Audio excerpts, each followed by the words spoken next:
এই রায় অনুযায়ী জনাব আসলাম চৌধুরীকে আমাদের সর্বোচ্চ আদালত অযোগ্য ঘোষণা করেছেন। এই জন্য আজকে তার প্রার্থিতাকে বাতিল করে দেওয়া হয়েছে। প্রধানতম যিনি থাকেন তিনি অযোগ্য হয়ে যান, তাহলে দ্বিতীয় প্রধানতম যিনি থাকেন তিনি পরবর্তীতে যোগ্য হিসেবে বিবেচিত হন। ধানের শেষের প্রার্থী ছিলেন বিএনপি মনোনীত জনাব আসলাম চৌধুরী, আর জামায়াতের মনোনীত প্রার্থী ছিলেন দাঁড়িপাল্লা প্রতীকের জনাব আনোয়ার সিদ্দিক। প্রথম রিটার্নিং অফিসার জনাব আসলাম চৌধুরীর নমিনেশন পেপার বৈধ ঘোষণা করেন। এর বিরুদ্ধে জনাব আনোয়ার সিদ্দিক আপিল দায়ের করেন। ওই আপিলে জনাব আসলাম চৌধুরীর মনোনয়নপত্র বৈধ ঘোষণা করেন। তার বিরুদ্ধে হাইকোর্টে রিট পিটিশন দায়ের করেন। রিট পিটিশনেও তার নমিনেশন পেপার বৈধ থেকে যায়। এর বিরুদ্ধে সুপ্রিম কোর্টে তিনি আপিল দায়ের করেন। সুপ্রিম কোর্টের আপিলে সুপ্রিম কোর্ট তখন আদেশ দেন জনাব আসলাম চৌধুরী নির্বাচনে অংশগ্রহণ করবেন, তবে ইলেকশনের রেজাল্ট এবং গেজেট পাবলিকেশন হবে না, সেটি হবে আপিল নিষ্পত্তির পরে। এই প্রেক্ষিতে জনাব আসলাম চৌধুরী ইলেকশনে বিজয়ী হয়েছেন, কিন্তু তার কোনো গেজেট প্রকাশিত হয়নি। আজকে সেই মামলার পূর্ণাঙ্গ রায় হলো। এই রায় অনুযায়ী জনাব আসলাম চৌধুরীকে আমাদের সর্বোচ্চ আদালত অযোগ্য ঘোষণা করেছেন, অর্থাৎ তিনি ঋণ খেলাপি হিসেবে নির্বাচনে অংশগ্রহণ করতে পারবেন না। এই ঋণ খেলাপি হিসেবে যেহেতু তিনি নির্বাচনে অংশগ্রহণ করতে পারবেন না, এই জন্য আজকে তার প্রার্থিতাকে বাতিল করে দেওয়া হয়েছে। ফলশ্রুতিতে এই আসনে আর কোনো গেজেট প্রকাশিত হবে না, ইলেকশন গেজেট প্রকাশিত হবে না। পরবর্তীতে কি হবে, এই প্রেক্ষিতে মাননীয় আপিল বিভাগ পূর্ণাঙ্গ রায়ে দিক নির্দেশনা দিবেন।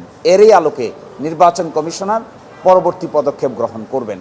তবে সাধারণত দেখা যায় যদি কোনো আসনে প্রধানতম যিনি থাকেন তিনি অযোগ্য হয়ে যান, তাহলে দ্বিতীয় প্রধানতম যিনি থাকেন তিনি পরবর্তীতে যোগ্য হিসেবে বিবেচিত হন। জনাব আনোয়ার সিদ্দিক তিনি দ্বিতীয় সর্বোচ্চ ভোট পেয়েছেন। যিনি প্রথম সর্বোচ্চ ভোট পেয়েছিলেন তার প্রার্থিতা যেহেতু অবৈধ ঘোষণা হয়ে গেছে, সুতরাং দ্বিতীয় সর্বোচ্চ ভোট পেয়েছেন জনাব আনোয়ার সিদ্দিক। তার ব্যাপারে ইলেকশন কমিশন সিদ্ধান্ত নিবে বলে আমরা প্রত্যাশা করি। আর এই ব্যাপারটিতে পরিপূর্ণ নির্দেশনার জন্য আপিল বিভাগের পূর্ণাঙ্গ রায়ের জন্য আমাদেরকে অপেক্ষা করতে হবে। আমরা মনে করি this is a good step. Loan defalcation যে বা যারাই করবে না কেন, যে দলেরই হন না কেন, যে পলিটিক্যাল পার্টিরই হন না কেন, বাংলাদেশের আইন এটিকে ডিসকোয়ালিফাইড করে দিয়েছে। ইলেকশন করার ক্ষেত্রেও ডিসকোয়ালিফিকেশন, ইলেকশন করার পরে এমপি থাকার ক্ষেত্রেও ডিসকোয়ালিফিকেশন। অর্থাৎ কেউ যদি ইলেকশন করেও ফেলেন, পরবর্তীতে তিনি লোন ডিফল্ট করেন, তাহলে তিনি এমপি হিসেবেও থাকতে পারবেন না। বাংলাদেশের সংবিধানের আর্টিকেল 66-এ এই বিধান আছে। তো আজকে এই রায়ের মাধ্যমে ন্যায় বিচার নিশ্চয়ই প্রতিষ্ঠিত হয়েছে, একটি এক্সাম্পল সেট হয়েছে। আমরাও সন্তুষ্ট হয়েছি, আমার ধারণা বাংলাদেশের মানুষও সন্তুষ্ট হবে। প্রকৃত অর্থে আসলে কেউই চায় না লোন যারা ডিফল্ট করবেন, লোন যারা খেলাপি হবেন, তারা যেন ইলেকশনে অংশগ্রহণ করতে না পারে, কিংবা অংশগ্রহণ করলেও সদস্য থাকতে না পারে।